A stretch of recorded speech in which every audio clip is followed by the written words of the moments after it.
Haleluya, haleluya.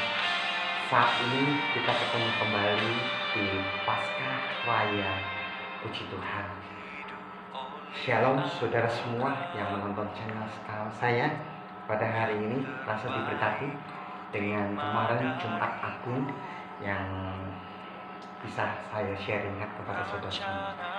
Oke, pada hari ini saya ingin menyampaikan sharing firman Tuhan di mana tentang Paskah Raya.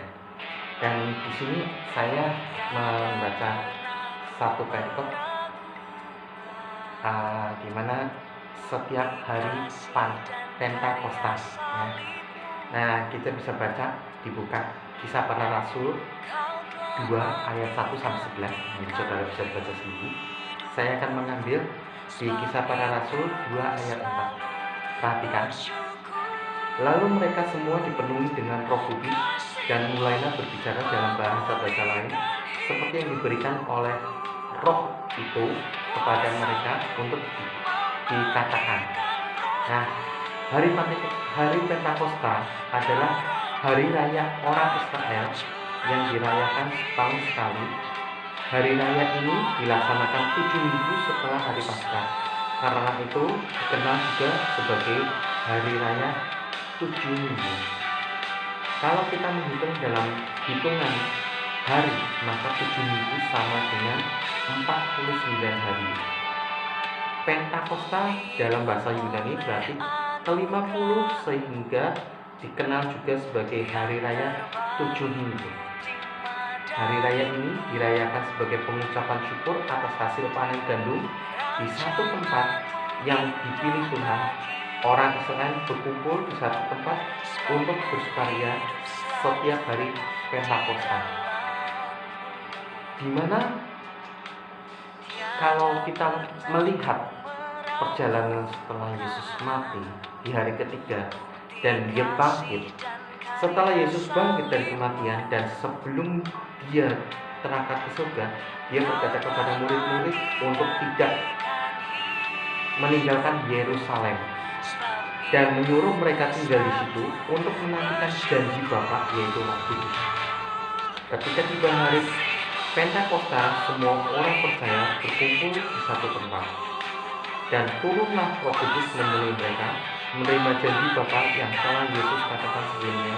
Karena peristiwa ini hari Pentakosta kemudian dihubungkan dengan turunnya Roh Kudus. Jadi di mana saudara?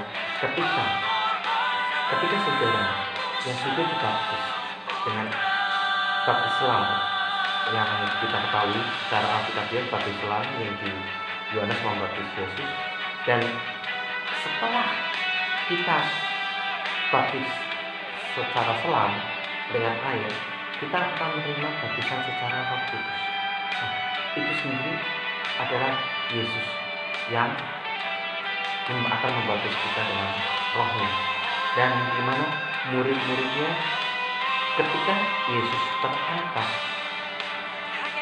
ya, murid-murid Yesus 11 atau 12 murid Yesus ada di rumah untuk di loteng.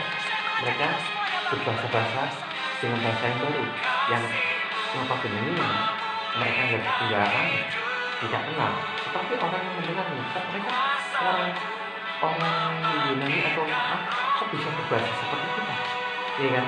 Nah, sekarang ini pun Roh Kudus akan turun memenuhi kita asalkan kita selalu membuka hati kita dan rindu untuk hidup dipimpin oleh Tuhan. Ini adalah Roh Kudus. Ya. Roh Kudus membuat kita berkata-kata seperti yang diberikan oleh Roh itu. Perkataan tentang perbuatan besar yang dilakukan Allah yang membuat orang lain menjadi percaya dan menerima Yesus.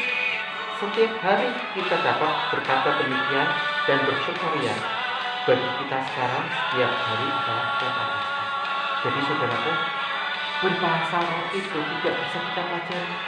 Ya, itu kalau Paulus mengatakan bahasa roh itu adalah bahasa kita kepada Tuhan. Tidak bisa semua orang bisa berbahasa roh dengan kalau saudara itu sama, hampir sama.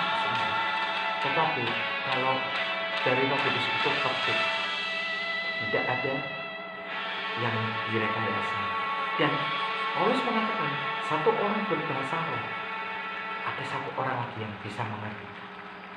Jadi tidak sembarangan orang menggunakan bahasa roh.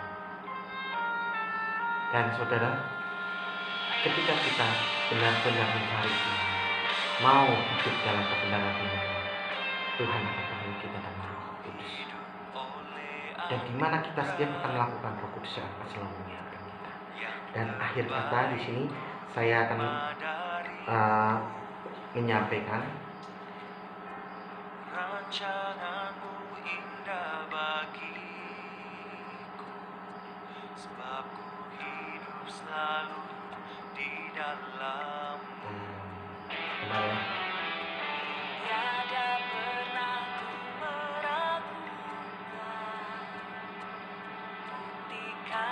Ayat terakhir saya akan bacakan. Maaf tadi ketutup jadi agak lama. Nah, bagi kita setiap hari adalah Pentakosta, dan dimana kita perlu ketahui ketika Yesus mengenapi janjinya 3 hari dia akan bangkit. Ya kan? Jadi apa? Mengalahkan maut. Iblis tidak berkuasa atas kehidupan kita. Saudara dan saya sudah ditebus melalui karya kematian di atas kayu salib. Tetapi di sini kita juga ditegur untuk kembali kepada Yesus. Dan di sini, saudara, ya kita renungkan makna dari Paskah ini. Nah, kebangkitan yang memenangkan kita, melepaskan perbudakan, melepaskan kutuk dosa. Percaya saudara, ketika saudara merasakan itu semua, tanya sukacita sejahtera di saudara. Oke, demikian firman Tuhan. Saya akan berdoa buat saudara semua. Bapa di dalam surga, ampuni segala kesalahan kami, dan kami pun menghargai semua karya salib-Mu Tuhan, dan Engkau menepati janji 3 setelah kematian-Mu, hari ketiga Engkau bangkit mengalahkan maut. Dan kami merasa sukacita karena Engkau telah mengutus ke atas setiap kami Roh Kudus yang selalu memberikan jalan dan selalu memberikan kami jalan yang terbaik. Tuhan, terima kasih. Berkati saudara-saudara kami dimanapun mereka berada yang mendapat channel ini, Tuhan. Engkau berkati dalam setiap usaha pekerjaannya.